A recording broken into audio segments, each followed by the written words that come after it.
Welcome back, Mongo Fix. Well, you remember the red Silverado. Remember we swapped tires on it and whatnot. Time for an oil change. So this model would be 07 to 13 Silverados. The 5.3, 6-liter, 6.2, basically the same. But the process the same for just about most all your Chevy trucks. Silverados, Suburbans, Yukons, Escalades. First thing we gotta do is fire the engine up and get her warm, and Mongo's got way too many keys. There it is. There it is. Found that. Doesn't need to be piping hot.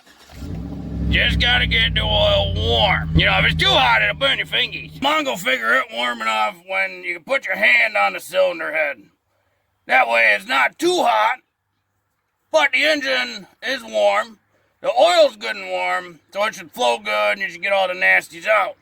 And then Mongo like to pull the dipstick right now. It's not doing nothing for nobody in there. And it's always good to just look at the oil. Yep, it's black. It's time. Then Mongo likes to pull the fill port out. These will kind of spin in there, and if you're not careful, you'll pull the adapter out of the valve cover. So you want to make sure you're just getting this cap off. This big truck got a lift kit, so there are all sorts of space under here for activities, which means Mongo don't have to jack it up at all. Just crawl right under. Your truck you may have to jack up. Right here, the transmission. This the back of the oil pan.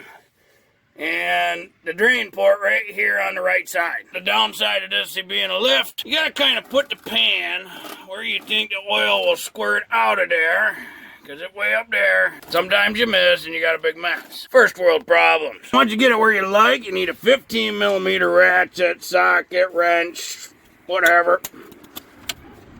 And you can get that loose. And then Mongo like to have the pan in hand just in case he guessed wrong.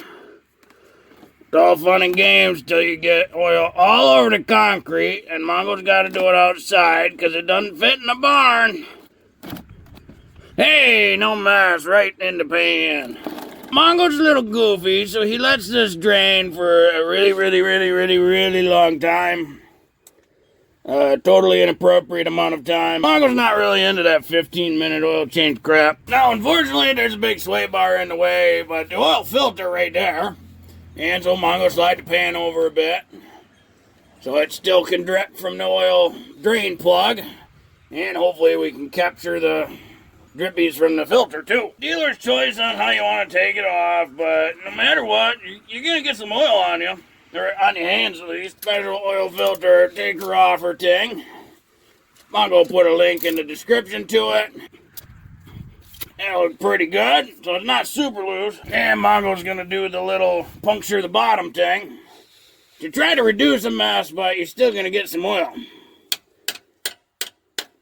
The idea that this little hole will help drain the filter so that way you don't get as much oil on you. And we just let it drain some more. That's why Mongo wanted it nice and loose. Oh, went too fast. It's leaking down the side anyway. And we're just going to spin this off, get it out of the way. One of those, you know, that little hole is a good idea. But at the end of the day, you're going to get oil anyway. So just take the thing off. While we're waiting for that to finish dripping, gonna get our oil filter prepped. This is the part number for the Mobile 1 filter, 5W30. So we're gonna pre-fill the oil filter. Mongo likes to bubble it over the top a little bit. Then we pull the seal off. And just give her a little dip inside the oil. Get some on our fingies and coat the seal in fresh oil. One of those best practice things, always do it. And set that back in place. Top off this filter some more. It's always good to fill the filter with oil, so that way when you first start the engine and it cranks over, it's got a bunch of oil already in the filter. That way it doesn't have to pull it out of the oil pan, fill the filter, and then go to the bearings. Nope, it's got some already in the filter. So it just gets fresh oil to the bearings quicker. Get the new filter on. So I'll give the surface a good wipe. We'll verify that the old oil filter seal is not there. And then we'll take our new filter and spin it on hand tight only. And it's funny because hand tight is a pretty subjective term. Really depends on the person. Mongo's brother Kevin, he always complained. He always say, "Oh, Mongo, you put the oil filter on too tight." And Mongo would just say, hey, Mongo, put it on hand tight. And they say you put it in till you can't tighten no more by hand. Mongo just follow rules. And it's hard to get your hand up there because of this indent for the oil pan. Yeah, we'll spin our drain plug back in. Just gonna tighten this guy up now. It doesn't have to be crazy tight. There is a torque spec for it somewhere. Mongo don't know it. Been doing this a long time, so going off feel. The STP oil filter number S10060.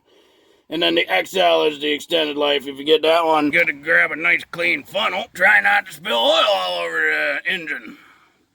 Oil's got to go to the inside of the engine, not the outside. And it should take 6 quarts. So we're going to put this whole 5-quart jug in there.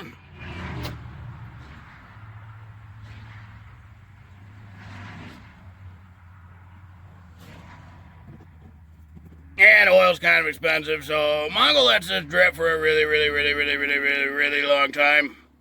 Totally inappropriate amount of time. Mongo likes to fire the engine up, let it run for 30 seconds to a minute, check for leaks, and then check the level top off.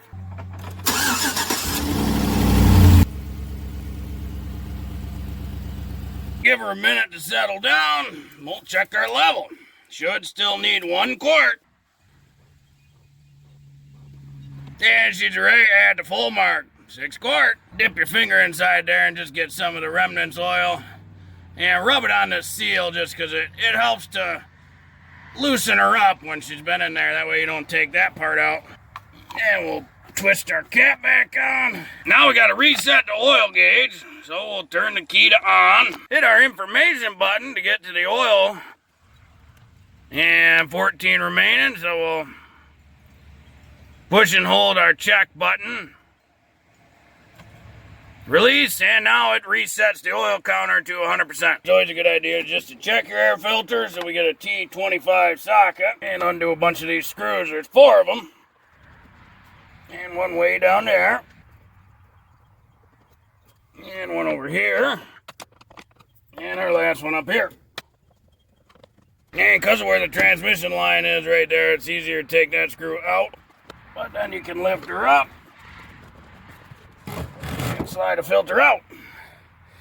And she's in great shape. So we can slide her back in and put her back together. It's always good just to check, see if there's any metal, shinies, debris, whatever in the oil pan. Just because it could give you an early warning sign for a major problem. Hopefully this video will help you if you ever got to change the oil on your 2013, well, 07 to 13 Silverado, Suburban, Yukon, whatever. If you like this video, be sure to like this video. If you like this video and other videos from Mongo Fix, be sure to subscribe. Mongo always working on all sorts of stuff. Mongo, thank you.